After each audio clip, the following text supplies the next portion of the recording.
মাত্র 4 দিন পরই শুরু লোকসভা ভোট। দিল্লির মসনদে কাকে দেখতে চান সেই মত দিতে ইভিএম এর সামনে দাঁড়াবেন ভোটাররা। এ রাজ্যের 42 আসনের কটি কার দখলে যেতে চলেছে তা নিয়ে নানা মহলে চলছে শেষ মুহূর্তের কাটাছেঁড়া। গত সপ্তাহে সি ভোটারের সমীক্ষায় ইঙ্গিত মিলেছে বাংলায় 20টি আসন জিততে পারে তৃণমূল, 20টি বিজেপি এবং 2টি আসন কংগ্রেসের ঝুলিতে যেতে পারে। হ্যালো এভরিওয়ান, কেমন আছো তোমরা সবাই? আশা করছি সবাই খুব ভালো আছো। তো সামনে ভোট আছে। এখন সবার মনে যেটা সবথেকে বড় ইস্যু বা সবথেকে বড় প্রবলেম বলো যে ভোটে কে জিতবে, ঠিক আছে? তো এবিপি আনন্দ রাত ভর কিন্তু এটা নিয়ে ডিসকাশন চলছে। নিউজ 18 টিভিতে অনেক ডিসকাশন চলছে। ভিডিওর মধ্যে তোমরা সেই ডিটেলসগুলো পেয়ে যাবে। বাট এই ভিডিওটাতে আমি তোমাদেরকে কিছু অ্যানালাইসিস প্রোভাইড করব এবং খুবই প্র্যাকটিক্যাল ওয়েতে বোঝানোর চেষ্টা করব যে ওয়েস্ট বেঙ্গলে কি হতে চলেছে। আর যাই হয়ে যাক না কেন, তোমার তো কিছু যায় আসবে না, এটা আমরা সবাই জানি। করাপশান চলতেই থাকবে, সব কিছু চলতেই থাকবে। তো যাই হোক, ভিডিওটা কন্টিনিউ করো। টিভি9 নেটওয়ার্ক পোল স্ট্র্যাটার পিপলস ইনসাইটের জনমত সমীক্ষা। এবার 42টা আসনের দিকে আমাদের নজর। পিসিআর কে বলবো একসঙ্গে এই বিগ ওয়ালে 42টা আসনের জনমত সমীক্ষার পূর্বাভাস আপনাদের সামনে আমরা আনবো। দেখছেন আপনিও 42টা আসন একসঙ্গে। যদি আমরা উত্তর আর দক্ষিণ দুটো ভাগ করি বাংলাকে, তাহলে 42টা আসনে যে যতগুলি আসনই পাক, ভোটিং পার্সেন্টেজ শতাংশের বিচারে কে কত পাচ্ছেন দেখাবো আপনাদের। তৃণমূল কংগ্রেস আগের বার 2019-এ প্রায় 43% ভোট পেয়েছিল, এবার কিন্তু সেটা 40.41, 40.5-এরও কম। বিজেপি পেয়েছিল প্রায় 40, এবার সেটা 36-এ এসে দাঁড়াতে পারে। লেফট 5 ছিল, 5-এর কাছাকাছি, সেটা 6.5 পর্যন্ত পৌঁছতে পারে।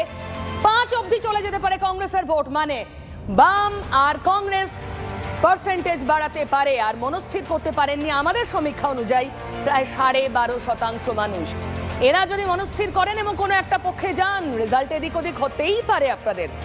নাও এখন এটা বোঝার চেষ্টা করো যে প্রত্যেকটা যে সমীক্ষা, সেই সমীক্ষাতে উঠে এসছে যে বিজেপি এবং তৃণমূল প্রায় দুটি দল বলতে পারো পরবর্তীকালে কিন্তু স্ট্রংলি উঠে আসবে। কিন্তু এখানে অনেকগুলো জিনিস কিন্তু বোঝার এটাই রয়েছে যে লোকসভা ভোট কিন্তু সামনে রয়েছে। অর্থাৎ এইবারের যে ভোটটা হবে সেটা কিন্তু লোকসভা ভোট না। লোকসভা ভোটে কেউ যদি জেতে, সে কিন্তু পরবর্তীকালে পার্লামেন্টে গিয়ে পিএম চুজ করে। তো এক্ষেত্রে আমাদের কাছে পিএম যদি দেখি, প্রাইম মিনিস্টার পদে দুটো প্রার্থীকে কিন্তু আমরা দেখতে পাই। একটা হচ্ছে রাহুল গান্ধীকে, আর একটা হচ্ছে আমরা যদি দেখি নরেন্দ্র মোদীকে।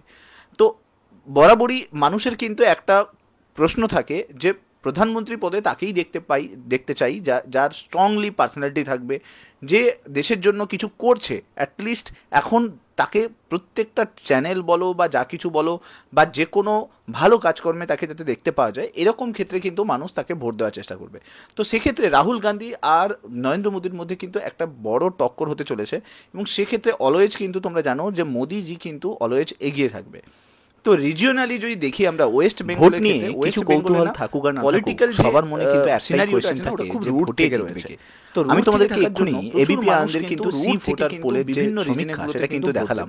ঠিক একইভাবে নিউজ 18 টিভিগুলো কিন্তু উঠে আসে সমীক্ষা যেটা রিলিজ হয়েছে, সেটাও কিন্তু আমি তোমাদের তার মধ্যে যেরকম সবথেকে বড় বড় ইভেন্টগুলো যদি আমি বলি, সন্দেশখালীর ঘটনা রিসেন্টলি হয়েছে, তোমরা জানো জল করছে মানুষের মনে। সেকেন্ড, আমরা যদি দেখি পলিটিক্যাল পার্টিগুলোর বিভিন্ন করাপশন ইস্যু এসছে, যেরকম ইলেকটোরাল বন্ডে বিভিন্ন ধরনের স্ক্যাম সামনে এসছে। তাছাড়া যদি দেখি খাদ্য নিয়ে দুর্নীতি, শিক্ষা নিয়ে দুর্নীতি, স্বাস্থ্য নিয়ে দুর্নীতি, এই সমস্ত কিছু কিন্তু উঠে এসছে। তো এই যে করাপশান কিন্তু ভোটের ওপরে কিন্তু অনেক বড় একটা প্রভাব কিন্তু ফেলবে। তো এখন এটা জানার বিষয় নয় আমাদের যে আমাদের কোন পার্টিকে দরকার, আমাদের এটা জানার দরকার আছে যে আমরা যদি একজন অ্যাওয়ার যদি সিটিজেন হয়ে থাকি, তাহলে আমাদের ভোট কাকে দেওয়া দরকার আছে এবং কোথায় দেওয়ার দরকার আছে। দেখো, মনে যাই কোয়েশ্চেন থাকুক না কেন, এইগুলো কিন্তু অ্যানালাইসিস করে যেটা বোঝা যাচ্ছে সেটা হচ্ছে যে এই দুটো পার্টি মানে বিজেপি এবং টিএমসি পরবর্তীকালে কিন্তু অনেক বড় একটা কিন্তু টক্করের সামনাসামনি হবে। এবং যেটা বলা হচ্ছে যে রিজিওনালি যেহেতু টিএমসি অনেক বেশি স্ট্রং আছে, তো হোপফুলি এটা হতে পারে যে বিজেপি এবং টিএমসির মধ্যে একটা কিন্তু দুমুখী লড়াই যেটা হয়, সেই লড়াই কিন্তু হতে চলেছে। আর যেটা সম্ভাবনা যাচ্ছে সেটা হচ্ছে যে ওয়েস্ট বেঙ্গলে যদি বিজেপি এবং টিএমসির মধ্যে যে দুমুখী লড়াই, সেই দুমুখী লড়াই কিন্তু সেন্ট্রাল গভর্নমেন্টে কিন্তু কোনো বেশি কিন্তু প্রভাব ফেলবে না। সো সেন্ট্রালি যেটা ভাবা হচ্ছে যে পরবর্তীকালে হয়তো বিজেপি কিন্তু আবার নতুন করে কিন্তু সরকার তৈরি করতে পারে। তো ভবিষ্যতে যা হবে সেটা আমি তোমাদের সঙ্গে পরবর্তীকালে শেয়ার করব। এখন যেটা বোঝার সেটা হচ্ছে যে এই ব্যবস্থায়, এই পলিটিক্যাল সিস্টেমে যেখানে এত কিছু বিভিন্ন ইস্যুগুলো বারবার উঠে আসছে, আমাদের উচিত খুব অ্যাওয়ার হয়ে এই ভোটে পার্টিসিপেট করা এবং তার সঙ্গে সঙ্গে এটাও জানা উচিত যে ইন ফিউচার আমরা কি সুযোগ সুবিধে পেতে চলেছি এই পলিটিক্যাল পার্টিগুলো থেকে।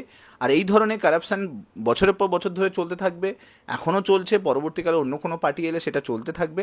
বাট একজন অ্যাওয়ার সিটিজেন হিসেবে এটা আমাদের ভাবা উচিত যে আমরা পরবর্তীকালে কোন পার্টিকে সামনে নিয়ে আসতে চাই এবং সেই রিলেটেড অ্যাওয়ারনেসও কিন্তু তৈরি করা কিন্তু খুব দরকার আছে।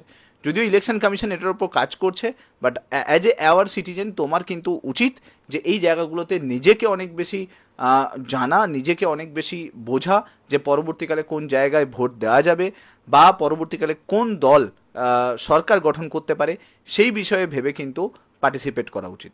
সো আশা করছি ভিডিওটার মাধ্যমে তোমরা বুঝতে পারলে অনেক কিছু। ভিডিওটা ভালো লাগলে লাইক করে দাও, শেয়ার করে দাও সমস্ত বন্ধুদের সঙ্গে। নেক্সট ভিডিওতে তোমার সঙ্গে আবার দেখা হচ্ছে। Till then, bye by.